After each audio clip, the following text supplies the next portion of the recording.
কথা বললে আর মা ওয়ান হাওয়ালিক আদার চোরের বাচ্চারা ওর বাপের রাষ্ট্র কথা বললে আওয়ামী লীগ।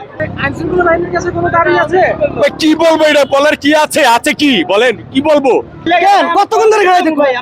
দিক দিয়ে রাস্তা বন্ধ করে, একদিক দিয়ে রাস্তা বন্ধ করছেন, একটা রাস্তা তো খোলা রাখবেন, চারটা রাস্তা তো বন্ধ রাখেন, মানুষ যাইব কই? আমরা তো এই জায়গায়, আমরা কি দুনিয়া জায়গায় এখন ঘুরুম? আপনি কোন 2 ঘন্টা ঘুরার পরও কি এখন ঘুরুম? এটাই কোন, আমরা কি জানি ভাই? আপনারাই জানেন এখানে কি ভাই? কি জিজ্ঞেস করুন ভাই? এক এক দিন আগে রিকশাওয়ালা হে, চাবাগিরা হে ভাই, কি কয়দিন করে জিগামু ভাই কোন? না, আইন শৃঙ্খলা বাহিনী কিসের ভাই? দেশে এখন ছাত্র হলেও আইন শৃঙ্খলা বাপ মা, ব্যাপারটা বোঝেন না? আইন শৃঙ্খলা বাহিনী কোনো কথা বলতে গেলে ছাত্ররা দাঁড়াইলে কি কোনো কথা বলে?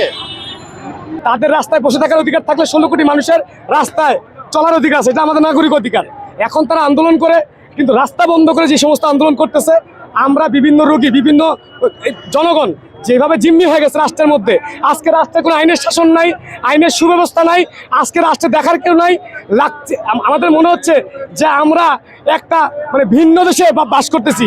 আমরা দেশের ভোটার না, আমরা দেশের নাগরিক না। আমরা হাসপাতালে আমাদের রোগীরা দেখতে যাব, মুমূর্ষু অবস্থায় আছে রোগী হাসপাতালে, কিন্তু আমাদের অধিকার তো নেই, জনগণের অধিকার নয়। জনগণ আজকে এদের কাছে, এই রাষ্ট্রের কাছে জিম্মি হয়ে গেছে। সরকারের কাছে কি বলে? সরকার থাকলে না সরকারের কাছে বলবো? এটা শুধু সরকার নেই, যদি সরকার থাকতো আজকে রাস্তার এই ব্যবস্থা থাকে। 16 কোটি মানুষ রাস্তার মধ্যে, আজকে এক একজনের এক এক সমস্যা, এক এক অবস্থা। আজকে যে যারা দেশ চালাচ্ছে, আজকে তারা দেশ চালাচ্ছে না, একটা মানে বিশৃঙ্খলা সৃষ্টি করে দিয়ে আজকে এই প্রশাসনকে, তারা নীরবতা পালন করতেছে, প্রশাসন কোনো কাজ করতেছে না। তো জুলাই যুদ্ধ তো করছেন আপনি তো প্রথম কাতারে ছিলেন না, আপনি গুলিবিদ্ধ হননি। আমরা যে গুলিবিদ্ধ হয়েছি, আমাদের যে যতটুকু কাগজপত্র হয়েছে, আপনারা ফ্রন্ট লাইনে ছিলেন তাই না ভাই? গুলি তো আমাদের উপরে চলছে ভাই। না গুলি খাইলে কি আপনি লাইম লাইট আসতেছেন ভাই? আপনি আমাকে গুলি খাইলে লাইম লাইট ভাই? আমি তো এনসিপি আপনারা রাস্তা অফ করতেন, বললেন ভাই গুলি খাইছেন ভাই। ডেইলি সাফার করি ভাই, ডেইলি সাফার করি, আমরা সাফার করব কেন ভাই? গুলি খাইলে কি লাইম লাইট আসা যায় ভাই? গুলি খাইলে লাইম লাইট আসা যায়? গুলি খাওয়ার জন্য গেছি আমরা।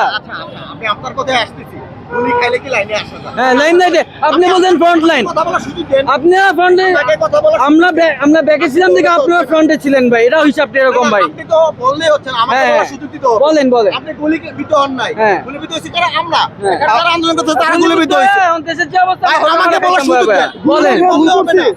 না গুলি খাই ভুল করছি আমরা। আমরা গুলি খেয়ে আমাদের ভুল হয়েছে, গুলি খেয়ে। আমরা গুলি খেয়ে ভুল করছি আপনাদের কাছে। এখন তাই মনে হইতেছে রে ভাই। সেটা আমরা সাফার আমরা করতেছি। দেশের জন্য আপনি সাফার করতেছেন, আপনার কাছে আপনি দেশের জন্য নামছেন, আমরা নামি নাই। আপনি নামছেন, আমরা নামি নাই। আপনি কয়টা গুলি খেয়েছেন? গুলি খাওয়া লাগবে কেন ভাই? গুলি খাওয়া লাগবে কেন? আপনি লাইন ছেড়ে কথা বলছেন। মানে কি আমরা কি গুলি আপনি লাইন ছেড়ে কথা বলছেন, গুলিবিদ্ধ হওয়া না হয় কি? নামি নাই, আমরা নামি নাই। আমাকে কথা বলার সুযোগ দিতে হবে। আপনার দুইজন একসাথে বললে হবে না। আচ্ছা বলেন, আপনি তো খালি গুলির হিসাব আনতেছেন ভাই। আপনি তো ভাই গুলির হিসাবই আনতেছেন ভাই। বলেন, আপনি বলেন সমস্যা নেই। বলেন ভাই, বলেন।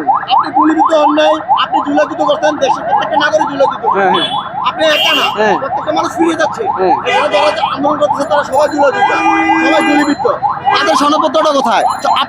আমরা আমাদের সনদপত্র শোনেন, আজকে 31শে জুলাই, একটা বছর হয়ে যাচ্ছে, সামথিং কিছু অল্প সময় বাকি আছে। তো আপনার ভূমিকাটা কোথায় যে জুলাই সনদপত্রের জন্য? এত বড় একটা ভাই আমি প্রাইভেট ইউনিভার্সিটি, আপনি হয়তো পাবলিক ইউনিভার্সিটি, কোটা আপনাদের দরকার, আমাদের কোটা দরকার ছিল না। আপনাদের ছাত্ররা এখন উপদেষ্টা প্যানেলে, আপনারা যোগাযোগ করেন ভাই, আপনাদের ছাত্র অবস্থার সাথে। আমি কি বলছি আপনাকে? আমি বললাম তো আমরা কোটার জন্য জেনে মন থেকে গেছি ভাই। এখন আমাদের পাবলিক থেকে এখন গেছে আপনার উপদেষ্টা প্যানেলে, আপনি ওরে ধরেন ভাই। এই যে অ্যাম্বুলেন্সের অবস্থা, আমাদের জনভোগের অশান্তি ভাই। আমরা তো কাজ করি ভাই, আমরা ডেলি 10,000 টাকা পাঞ্জাবি পড়ি না, আমরা কমিশন বাণিজ্য করতেছি না এখানে। আমাদের কাজ করে খাইতে দেন ভাই, বুঝছেন? আমরা কারো থেকে টাকা চাই খাই না ভাই, আমাদের কাজগুলো আমাদের করতে দেন। আটকাচ্ছি না, আমি কি আপনাকে আটকাচ্ছি? এই যে ভাই অ্যাম্বুলেন্স গুলো আটকে রেখে সব পুরো জনদুর্ভোগ ভাই, লালবাগ সব পুরো এরিয়াটা জাম ভাই। আমরা কি আমাদের কাজ করবো না? আমি ভাই প্রথমে আসছিলাম মাল্টিপ্ল্যানে, আমার 1.5 ঘন্টা লাগছে লালবাগ যেতে, লালবাগ থেকে আসছে 1/2 ঘন্টা, এখন আবার এই অবস্থা ভাই।